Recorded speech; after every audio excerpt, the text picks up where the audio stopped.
Este último reel que eu fiz tem um objetivo, que é falar de essencialismo de classe. Muita gente me tem vindo a perguntar quais é que são os meus pontos de discordância em relação a algumas declarações que foram feitas por elementos do PCP relativamente à questão do Odair e à questão do antirracismo. E eu gostava só de fazer esta nota. A crítica pública fraternal entre comunistas não é um ataque.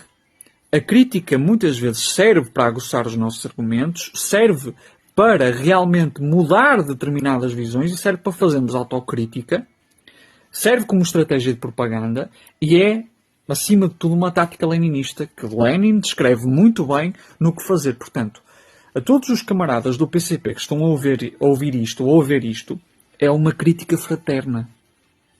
É uma opinião fraterna. Vem de um lugar de bem. Ok? Não vem de um lugar de má intenção. Vamos aqui distinguir duas esquerdas. Existe uma esquerda identitária, que é fundamentalmente liberal. O que é esta esquerda identitária? Ser antirracista, ser a favor das causas LGBT, ser a favor da causa trans, ser a favor das causas de género, é ser identitário? Não. O discurso identitário é uma leitura específica dessas causas.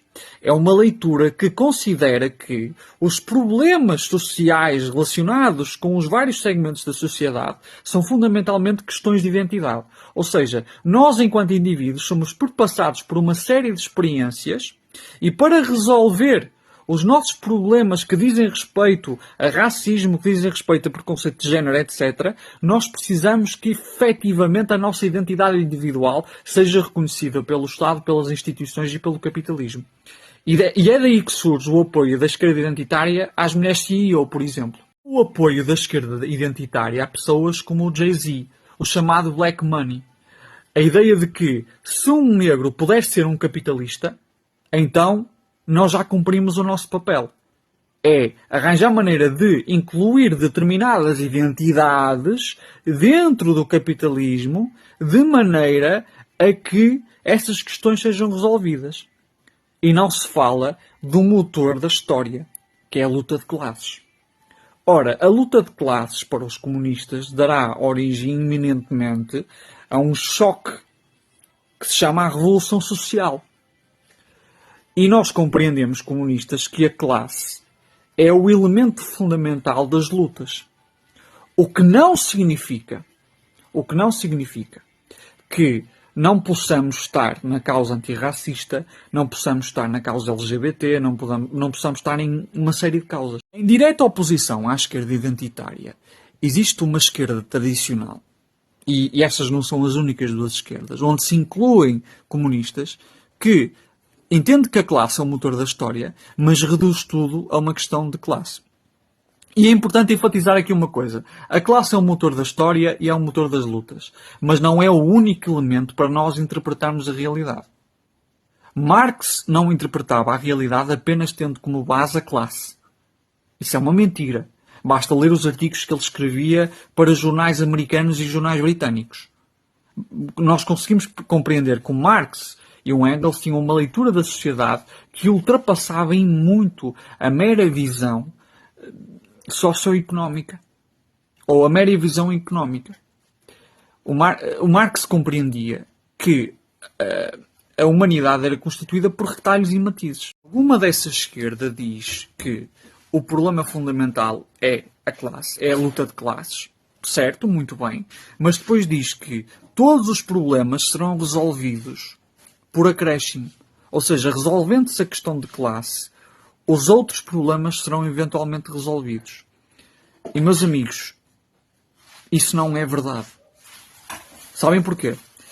Suponham que agora nós temos uma revolução social. Amanhã acordamos. Continuamos a ter classe trabalhadora racista. Continuamos a ter classe trabalhadora homofóbica. Continuamos a ter classe trabalhadora transfóbica. Continuamos a ter classe trabalhadora machista. Os problemas culturais, os problemas de visão, os problemas de mundo e visão não deixam de existir no dia a seguir à Revolução. Se o socialismo sai do capitalismo, então vai herdar muitas coisas do capitalismo. E no dia a seguir à Revolução temos de nos fazer uma pergunta, que convém fazermos agora, que é: Como é que nós vamos lidar com a classe trabalhadora racista, misógina, etc, etc? Como? Nós vamos ter de segmentar os problemas específicos e resolvê-los. Vamos ter de compreender as raízes do racismo, vamos ter de compreender as raízes da LGBTfobia e procurar que a classe trabalhadora em coletivo ultrapasse essas questões. Então isso significa que a luta de classes resolve os problemas estruturais, mas não resolve todos os problemas que resultam dos problemas estruturais. Há problemas que terão de ser resolvidos além da classe. E isto não é ser identitário. Até porque a classe trabalhadora é constituída por pessoas LGBT, por pessoas trans, por mulheres, por pessoas negras, etc. E nós só conseguimos criar empatia entre os diferentes substratos da classe trabalhadora quando, ponto 1, fazemos com que todos os substratos compreendam que são classe trabalhadora e, ponto 2, criamos mecanismos para que a classe trabalhadora branca, por exemplo, consiga empatizar com as diferentes opressões que a classe trabalhadora negra sofre, além da questão de classe. E se nós pensarmos bem, a raça, a partir do momento em que há um conjunto da classe trabalhadora que é negra, torna-se uma questão de classe. É uma questão que permeia a classe. Nós vamos ter de criar essa empatia entre diferentes substratos da classe trabalhadora, meus amigos. Não basta dizer somos todos da classe trabalhadora. Não basta dizer somos todos pessoas da classe trabalhadora. Temos de dizer sim, somos todos da classe trabalhadora e classe trabalhadora branca. Camaradas brancos, compreendam que os camaradas negros passam por X, Y e Z. São vossos irmãos que estão a sofrer um tipo de dificuldade específica. E os vossos irmãos precisam da vossa ajuda. Isto cria empatia. Isto cria consciência de classe como um todo. Como totalidade. Ao compreendermos as especificidades, conseguimos constituir uma totalidade coesa, uma totalidade coerente, que compreende que não é homogénea, mas consegue se articular nas suas diferentes fases. Percebem? Esse é o ponto. Isso não é equivalente a ser um partido que engloba todas as causas e não aprofunda nenhuma. Isso não é a mesma coisa que ser, por exemplo, um bloco de esquerda da vida. E esta é a minha crítica fundamental ao Bloco de Esquerda. O Bloco de Esquerda é um partido que se identifica com todas as causas, mas tem cada vez uma dificuldade maior em falar de classe, tirando um setor minoritário. Porque o Bloco de Esquerda, uma grande parte do partido, é social-democrata. Está confinado aos limites do capitalismo. Se não quer a superação do capitalismo, nunca vai conseguir resolver os problemas estruturais que perpetuam os problemas de raça, classe e género. Percebem? Não é a mesma coisa que ser um bloco. É ter uma leitura marxista da raça, é ter uma leitura marxista da classe, é ter uma leitura marxista do género, é ter uma leitura marxista da sexualidade. E há muita literatura sobre isso. Eu vou recomendar no próximo story. Há 2 livros em específico que eu recomendo a toda a gente. Primeiro, Mulheres, Raça e Classe, da Angela Davis. Nos tempos em que a Angela Davis dizia coisas de jeito e não agora que apoia a Kamala Harris.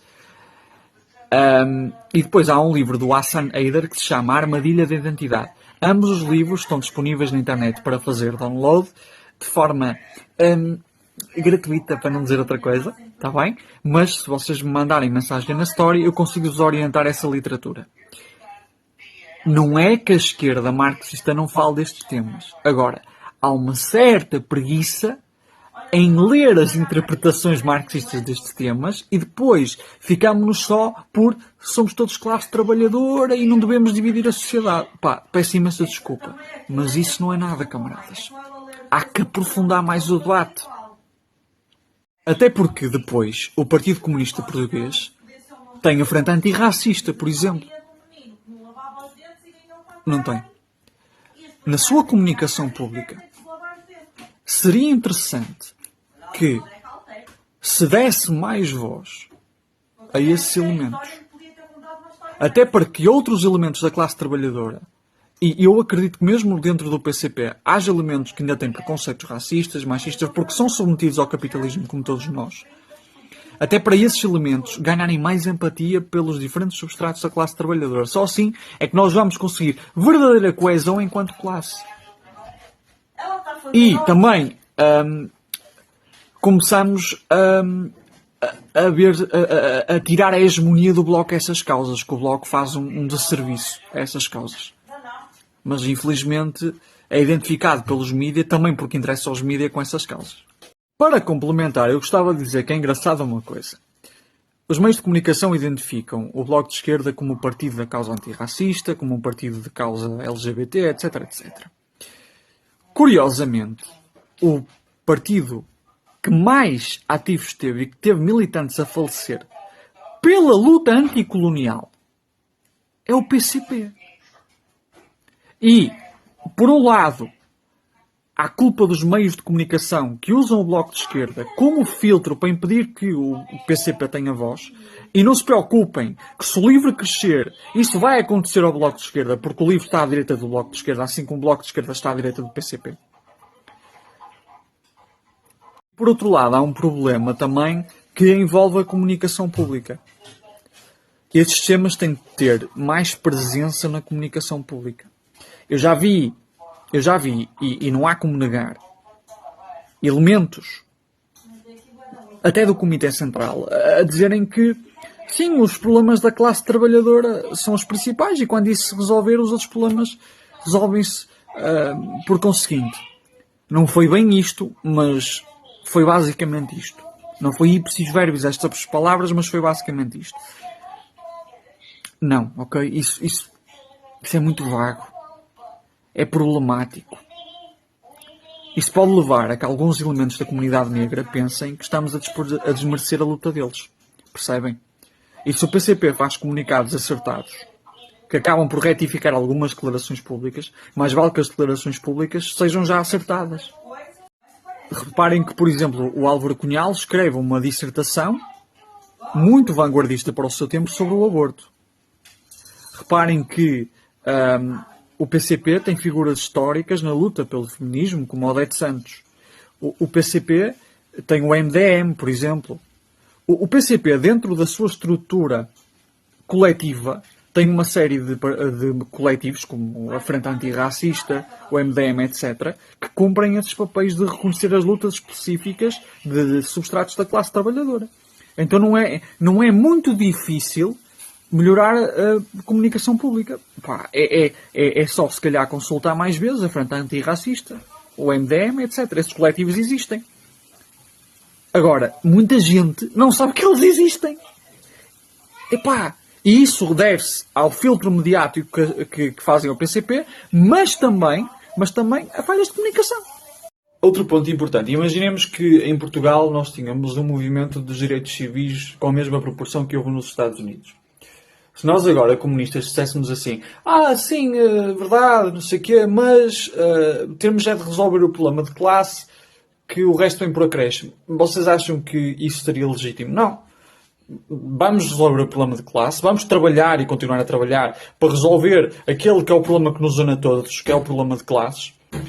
Mas também precisamos que, se calhar, os negros tenham um direito de voto, possam entrar nos mesmos espaços que os brancos e assim.